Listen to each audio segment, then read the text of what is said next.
ज्ञानशाला कार्यक्रम के पुण्यार्जक हैं स्वर्गीय श्री मंगलाबेन एवं स्वर्गीय डॉक्टर श्री विहुल दास जी की स्मृति में जयश्री बेन, डॉक्टर नेरीश भाई श्रोफ वडोदरा तनव, डॉक्टर फिंजल, डॉक्टर जिगेश श्रोफ वडोदरा अंतरा, अर्पिता नीरज शाह USA कारेलीबाग वडोदरा गुजरात, श्री दिगंबर जैन महिला शास्त्र सभा सूर्यनगर गाजियाबाद, श्री सुभाष जैन, श्रीमती सरोज जैन, श्रीमती रेणु जैन, श्रीमती अंजलि जैन, श्रीमती आरती जैन, सानवी, वर्धन, आरव, कुवम, सोनीपत हरियाणा। मातुश्री निरंजनाबाई सरोदय की स्मृति में सौभाग्यवती सुनंदा सरोदय, धर्मपत्नी professor Umesh Chandra Saroday, Madhuri Jain, Tarachand Saroday, Saurabh, Ritika, Pushpak, Shailesh, Nishigandha, Swastik, Spraha, Nagpur Maharashtra. Shri Parasnath re rolling mills limited, Durgapur 1, Vardhaman Paschim Bangal. Amita Jain, wife of Anil Kumar Jain, Sangeeta Jain, wife of Vipin Kumar Jain. Manak Chand, Kamla Devi, Rakesh, Neetu, Rishabh एवं आयुषी मुशरफ, B123 सेठी कॉलोनी, जयपुर राजस्थान।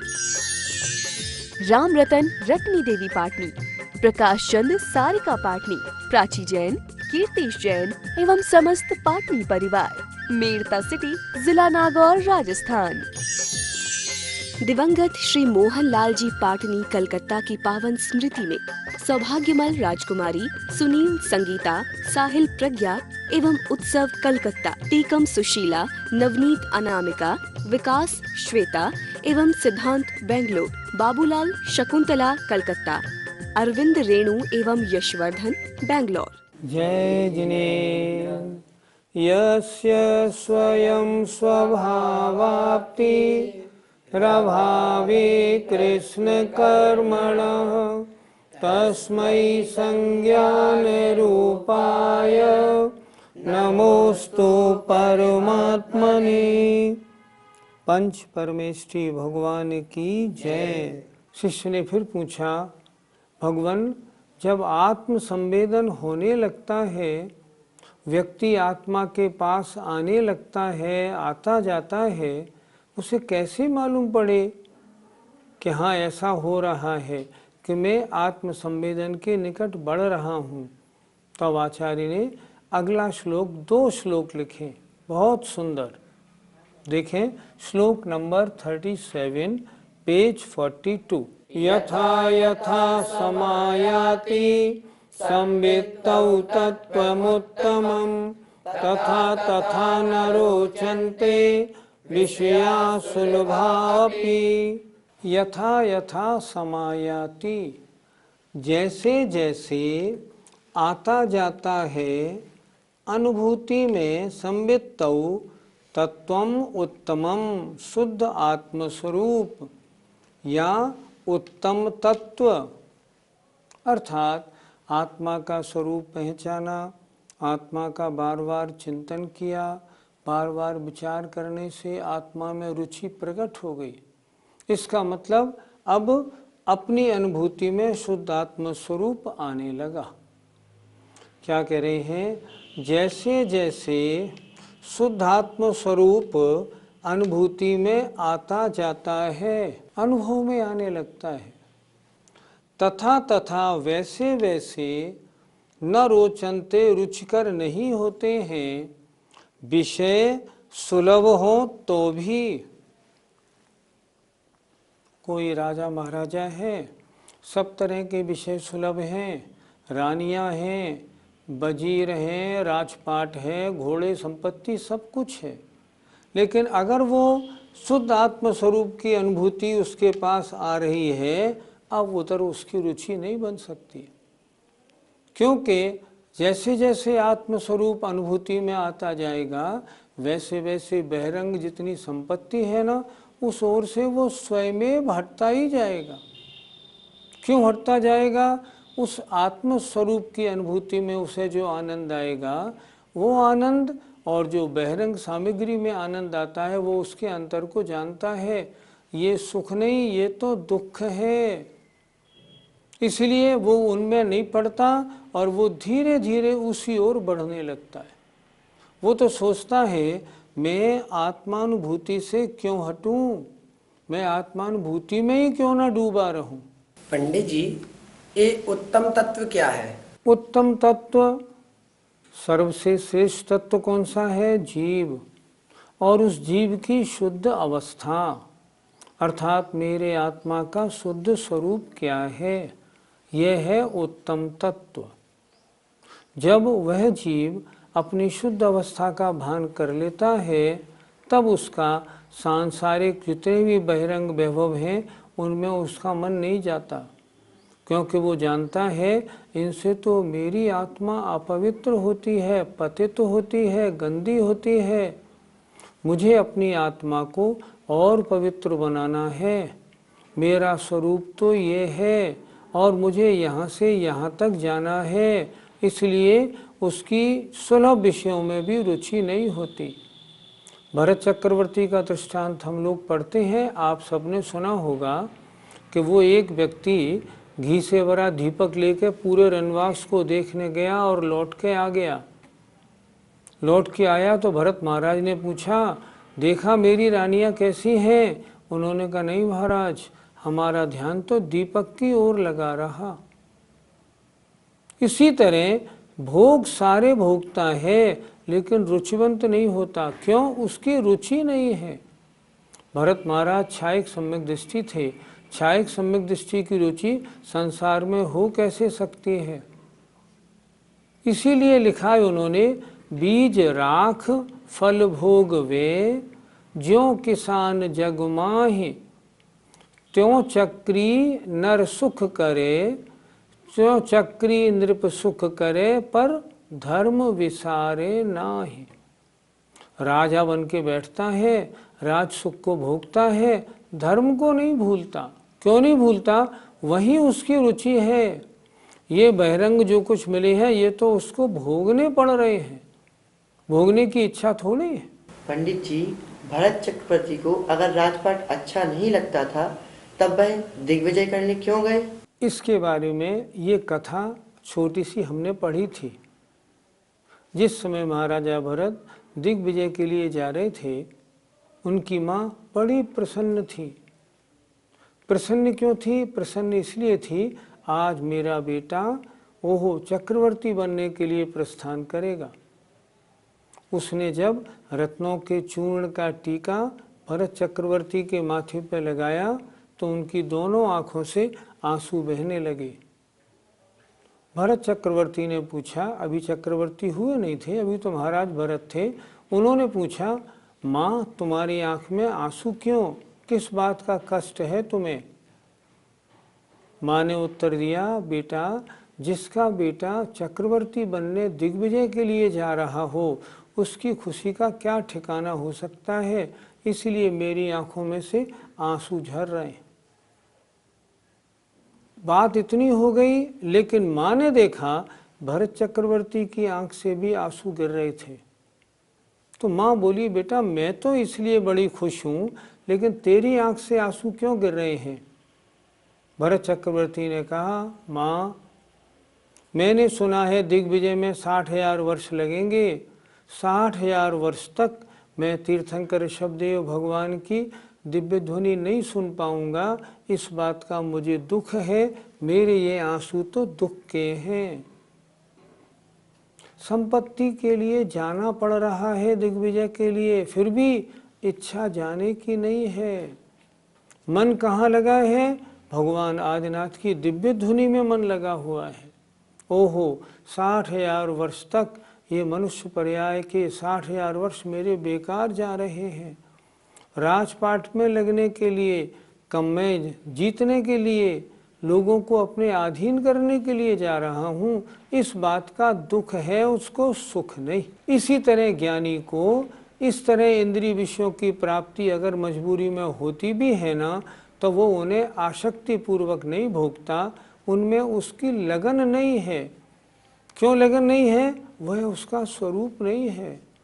वो जानता है मनुष्य पर्याय इसलिए थोड़ी मिली है मुझे जो मैं इसमें उलझूं। तो ये संपत्ति इकट्ठी कैसे हो रही है? पुण्य का योग है, ये तो आएगी, इसको मैं क्या करूं? लेकिन नहीं, भोगने वाला तो मैं हूँ। मैं कैसे भोगूंगा? नहीं, मैं निरासक्त होकर इन्हें भोगना पड़ेगा मुझे, भोगूंगा नहीं। ज्ञानी और अज्ञानी के द्वारा जो द्रव्यों का भोग किया जाता है उसमें बहुत अंतर होता है। उत्तम तत्वों की अनुभूति के लिए हमें क्या प्रयास करना चाहिए? आज जैन समाज के 98-99% लोग तो आत्मा के बारे में जानते ही नहीं। उन्हें आत्मा का ज्ञान करने के बारे में फुर्सत ही नहीं। आप लोग तो सौभाग्यशाली हैं जो यहाँ श्रवण संस्कृति संस्थान में आप आ गए। अगर आप भी कहीं साइंस और कॉमर्स की पढ़ाई में लग गए होते ना, तो सारे जीवन आपको भी आत्म तत्व का परिचय नहीं होता। हमारे संस्थान का ये सौभाग्य है कि हमारे यहाँ के बच्चों को पूज्य सुधा सागर जी महाराज स्वयं समय सार पढ़ाते हैं। जो व्यक्ति स्वयं आत्मा में डुबकी लगाता हो और सामायिक में आनंद लेता हो आत्म तत्व का, अगर वो और समय सार जैसा ग्रंथ पढ़ाए तो आनंद का क्या कहना। हम तो कहते हैं आप भाग्यशाली हो जो उनके मुख से और समय सार आपको पढ़ने को मिलता है। हमें करना क्या है, हम समय सार पढ़ें, स्वाध्याय करें, पहले निर्णय करें मेरे जीवन में उपयोगी क्या है, अनुपयोगी क्या है, मेरा क्या है और पराया क्या है। पराये में मुझे नहीं उलझना, मुझे स्वयं के आनंद में डुबकी लगानी है। समय सार जैसा ग्रंथ आत्म तत्व के बारे में बहुत अच्छा परिचय कराने वाला है। आप परमात्म प्रकाश का स्वाध्याय करें, आत्मा की बड़ी शानदार चर्चा है। ऐसे ग्रंथ हैं वर्तमान में जिनके पढ़ने से आत्म तत्व का बहुत अच्छा परिचय मिलता है। पहले तो हम आत्म तत्व का परिचय प्राप्त करें, फिर ये निर्णय बनाएं, ये ही लक्ष्य है मनुष्य पर्याय का।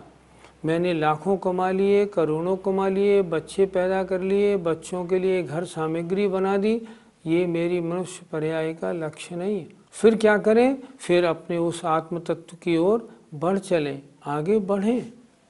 धीरे धीरे गृहस्थी छोड़ें, व्रती बने और मुनि बन के एकांत स्थान में चिंतन करेंगे तो आत्म ध्यान क्यों नहीं होगा, ज़रूर होगा।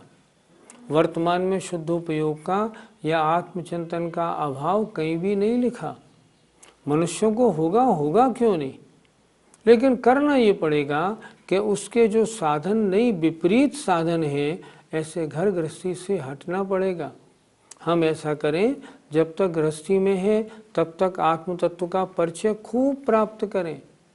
प्राप्त करने के बाद अब उसका प्रैक्टिकल करने के लिए सब झगड़ों को छोड़ के, जैसा बताया ना, एकांते तत्व संस्थितः और अभ्यस्यब्दि वियोगेन, बड़े प्रयत्न पूर्वक आत्म तत्व का चिंतन करें, निश्चित रूप से आत्मानुभूति होगी क्यों नहीं। श्लोक नंबर 37 और श्लोक नंबर 38 का भाव एक सा ही है।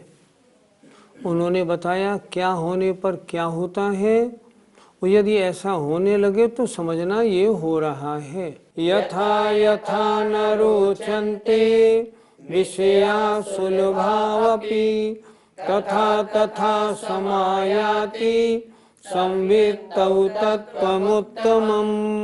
पहला श्लोक जो हमने पढ़ाया उसमें हमने ये बताया था, जैसे जैसे शुद्ध आत्म स्वरूप अनुभूति में आता जाता है, वैसे वैसे सुलभ विषय, प्राप्त पंचेंद्रिय के विषय रुचिकर नहीं होते। यहाँ क्या कह रहे हैं, और जैसे जैसे प्राप्त विषय रुचिकर नहीं होते, वैसे वैसे आत्म तत्व अनुभूति में आता जाता है। दोनों बातें एक ही बात कह रही हैं। देखिए जरा, यथा यथा जैसे जैसे, न रोचन्ते रुचिकर नहीं होते हैं, विषय सुलभ भी, सुलभ माने पात्र, प्राप्त। राजघराने में जन्म लिया है, सेठ के यहाँ जन्म लिया है, बहुत सारे विषय हैं, वो प्राप्त सुलभ विषय हैं, सारे इजीली अवेलेबल। लेकिन जैसे जैसे सुलभ विषय भी रुचिकर नहीं होते हैं, वैसे वैसे उत्तम तत्व का संवेदन आता जाता है। उत्तम तत्व माने शुद्ध आत्म स्वरूप का अनुभव आता जाता है। आत्मानुभव शुरू हुआ, प्राप्त विषयों में रुचि का अभाव होना प्रारंभ हो गया। अब वह रुचि का अभाव और बढ़ा, आत्म तत्व के और नजदीक चला गया। फिर देखें, जैसे जैसे सुलभा विषया अपि न रोचन्ते, जैसे जैसे सुलभ विषय भी रुचिकर नहीं होते हैं, वैसे वैसे उत्तम तत्वम संवित्तौ, उत्तम तत्व माने अपनी परम शुद्ध आत्मा का, संवित्तौ माने संवेदन, समायाति आता जाता है। अर्थात आत्मा की ओर रुचि बढ़ती जाती है और विषयों में रुचि घटती जाती है। दोनों एक साथ होते हैं। अगर इस तरह रुचि नहीं घट रही है विषयों में, समझना अभी आत्मस्वरूप का संवेदन नहीं आया। और अगर रुचि घटना प्रारंभ हो गया है, धीरे धीरे घटाव बढ़ता जा रहा है, समझो हम आत्म तत्व की ओर बढ़ते जा रहे हैं। ये एक तरह से मापदंड है। महाराज ने जो 37वें श्लोक में कहा वही 38वें श्लोक में कहा, फिर 2 श्लोक क्यों बनाए? ऐसा नहीं, दोनों का विषय अलग अलग है। आपने चरणान योग पढ़ा और चरणान योग में आपको आनंद आया और आपने अवक्ष छोड़ना प्रारंभ कर दिया। कह रहे हैं चरणान योग को पढ़ेंगे तो अवक्ष छूटता जाएगा, और आप अवक्ष छूटने में बहुत अच्छी तरह लग गए तो समझना आपने चरणान योग ठीक तरह से पढ़ा है। दोनों बातें अलग अलग हैं, एक सा नहीं लिखा। आचार्य ने रिपीटेशन नहीं किया।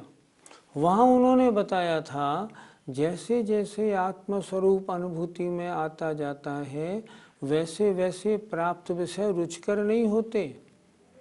अब अगर प्राप्त विषयों में अरुचि बढ़ती जा रही है, समझना आत्मस्वरूप का संवेदन बढ़ता, आत्मा के वो निकट आता जा रहा है। दोनों बातें अलग अलग हैं। हाँ, लेकिन तथ्य एक ही है। तथ्य एक ही क्या है? जिसको आत्मा में रुचि है उसको बहिरंग पदार्थों में रुचि नहीं होती। आचार्य बताना यही चाह रहे हैं। पंडित जी, बड़े बड़े महापुरुष कितने ही ज्ञानी हो, परंतु वो फिर भी विषयों में उलझे हुए क्यों दिखाई पड़ते हैं? ऐसा नहीं, जो बड़े बड़े महापुरुष हैं उनका जीवन चरित्र बड़ा विलक्षण होता है। हमें दिखता है ये उलझे पड़े हैं, पर वो वास्तव में उलझे नहीं पड़े। वे उन्हें उलझना पड़ा है, वो उलझे नहीं। पद्म पुराण का एक कथानक बहुत सुंदर है हनुमान जी के बारे में। हनुमान जी सुमेरु पर्वत के पांडव वन पर चैत्यालयों की वंदना करने गए अपनी रानियों के साथ, विद्याधर थे। वहाँ से जब लौटे तब उन्होंने रास्ते में एक पर्वत के ऊपर विश्राम किया। देखना कैसे क्या होता है। विश्राम किया, लेटे हुए थे, उन्होंने ऊपर क्या देखा? आसमान में एक तारा टूटा। तारा टूटा देखा तो एकदम फौरन उन्होंने चिंतन किया, ओह देखो, इन सागरों की आयु वाले जो देव होते हैं, जिनकी आयु करोड़ों अरबों खरबों वर्ष की होती है, ये भी एक दिन नाश को प्राप्त हो जाते हैं। अगर ये भी इनकी आयु समाप्त होने पर ये नाश को प्राप्त होता है इनका शरीर, तो फिर मेरे शरीर का क्या है? मैं क्यों राजपाट में फंसा हूँ? रात में लेटे हुए थे चित्त और सोच रहे थे। रात में उनको नींद नहीं आई। रात भर इसी विचार में वो करवटें बदलते रहे। करवटें क्यों बदलते रहे? अंदर आत्मा में 2 तरह का चिंतन चल रहा था। एक चिंतन तो ये कह रहा था, तुम कामदेव हो, तुम्हारी रति जैसी रानियां हैं, अभी इनको भोगो, अभी तुम्हारी युवावस्था है, जब वृद्धावस्था आएगी तब छोड़ देना। दूसरा कह रहा था, अब अपनी आत्मा का दूसरा विचार, वो ये कह रहा था, आयु का क्या भरोसा, ये कब समाप्त हो जाए। मनुष्य पर्याय का सदुपयोग करना है तो इनको छोड़ो। अब क्या हुआ, जैसे जैसे उनका दूसरा मन जो था वो ऊपर उठने लगा तो पहला मन अब बेकार होने लगा। जैसे जैसे उनकी रुचि आत्मा की ओर बढ़ने लगी, मुझे अपनी आत्मा का पवित्रीकरण करना है, आश्रम बंध से बचना और संवर निजरा के मार्ग में लगना है, तब मैं कामदेव हूँ, मेरी रानियाँ, मेरे भोग, मेरी युवावस्था, वो मामला दबने लगा। और जैसे जैसे वो दबने लगा उनकी और साधु बनने की, निर्ग्रंथ मुनि बनने की इच्छा बढ़ने लगी। नतीजा क्या हुआ? प्रातःकाल जब वो अपनी नगरी में पहुँचे, नगरी में पहुँचते ही उन्होंने अनाउंस कर दिया, मैं दीक्षा लेने जा रहा हूँ। उनका इतना कहना था, पूरे रणवास में एकदम कोहराम मच गया। रानियां उनके चरणों में गिर पड़ी। अभी आपकी युवावस्था है, आप कामदेव हो, कहाँ छोड़ के जा रहे हो? अभी नहीं, आप जब वृद्धावस्था हो तब छोड़ देना। उन्होंने क्या बोला? वो बात पुरानी हो गई, तुम मेरी रानी थी, मेरा तुम्हारा राजा रानी का संबंध था, अब मैं अलग तुम अलग, तुम रो कुछ भी करो, मुझे तुमसे वास्ता नहीं। अर्थात जैसे जैसे उन्हें प्राप्त विषय अब रुचिकर प्रतीत नहीं हो रहे थे ना, उनका आत्मानुभव और बढ़ता जा रहा था। यही तो आचार्य कह रहे हैं, ये मापदंड है। हम और आप भी देखें, सम्यक दृष्टि का एक गुण बताया है, प्रसम संवेग। प्रसम माने कषायों की मंदता। मैं संसार में उलझ रहा हूँ या मैं उलझन कम कर रहा हूँ? सम्यक दृष्टि की उलझन बढ़ती नहीं, सम्यक दृष्टि अपनी कषायों को और शांत करता है। इतनी संपत्ति है, बहुत है, मुझे नहीं बढ़ानी, क्यों? इसमें काम चल जाएगा। अरे मैं अपने समय को भगवान के भजन पूजा ध्यान में क्यों नहीं लगाऊं? वो ऐसा सोचता है। ऐसा चिंतन ज्ञानी का होता है और फिर उसकी परिणति उसी प्रकार होती। पंडित जी, जिनको आत्म तत्व का परिचय हो गया हो, उन्हें बाह्य विषय क्यों नहीं भाती? उनका चिंतन होता है, भोग बुरे, भव रोग बढ़ावे, बैरी है जग जी के। ये भोग कैसे हैं? ये भोग तो बुरे हैं। भोग क्या करते हैं? ये संसार को बढ़ाने वाले हैं। पंचेंद्रियों के विषयों में सुख नहीं होता। हाँ, मैं मानता हूँ ऐसा, लेकिन वास्तव में इनमें सुख नहीं है। ये तो कोई एक व्याधि होती है, उसका इलाज मात्र है, बाकी और कुछ नहीं। इनसे सुख प्राप्त नहीं होता। पंचेंद्रिय के विषय भोगों को जितना भोगा जाएगा उतना महान पाप बंध का कारण होगा। बड़े सौभाग्य से मनुष्य पर्याय मिली है। इस मनुष्य पर्याय में क्या मैं भोग भोगने में लगा दूंगा? नहीं, मैं भोग भोगने में इसको नहीं लगाऊंगा। मैं तो इस मनुष्य पर्याय से वो काम करूंगा जो मैं अनंत भवों में नहीं कर पाया। अब मुझे मेरी आत्मा को कर्म बंधन से छुड़ाना है, इसलिए आश्रम बंध के कार्य, ये जो विषय भोग हैं, इनसे हटो। संवर निर्जरा के कार्य, जो व्रत नियम मुनिपद आदि हैं, इनमें लगो। आत्म तत्व का जिनको परिचय हो गया है, क्या वो आत्मा की गंदगी पसंद करेगा? कभी नहीं करेगा। दो चीजें हैं, आत्मा और शरीर। हम सब अज्ञानी लोग अभी तक शरीर के मामले में लगे हुए हैं। जो वस्तुएं हमारी नहीं है, बस उनको बढ़ाने में, उनको भोगने में, उनकी रक्षा में हमारा सारा जीवन निकल रहा है। और जो मेरा है उसके बारे में हम सोचते नहीं। कितने अजब बात है। जो हमारा नहीं है उसके बारे में तो सुबह से शाम तक सोचते हैं, और जो मेरा है उसके बारे में बिल्कुल नहीं सोचते।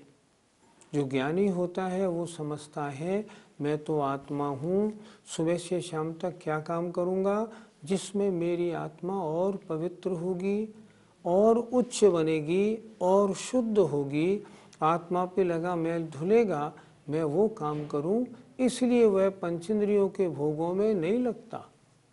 भोगों से दूर रहता है, आत्म कल्याण के कार्यों में लगता है। जय जिनेंद्र। ज्ञानशाला कार्यक्रम के पुण्यार्जक हैं स्वर्गीय श्री मंगलाबेन एवं स्वर्गीय डॉक्टर श्री विहुल दास जी की स्मृति में जयश्री बेन, डॉक्टर नेरीश भाई श्रोफ वडोदरा तनव, डॉक्टर फिंजल, डॉक्टर जिगेश श्रोफ वडोदरा अंतरा, अर्पिता नीरज शाह USA कारेलीबाग वडोदरा गुजरात, श्री दिगंबर जैन महिला शास्त्र सभा सूर्यनगर गाजियाबाद, श्री सुभाष जैन, श्रीमती सरोज जैन, श्रीमती रेणु जैन, श्रीमती अंजलि जैन, श्रीमती आरती जैन, सानवी वर्धन आरव कुवम सोनीपत हरियाणा।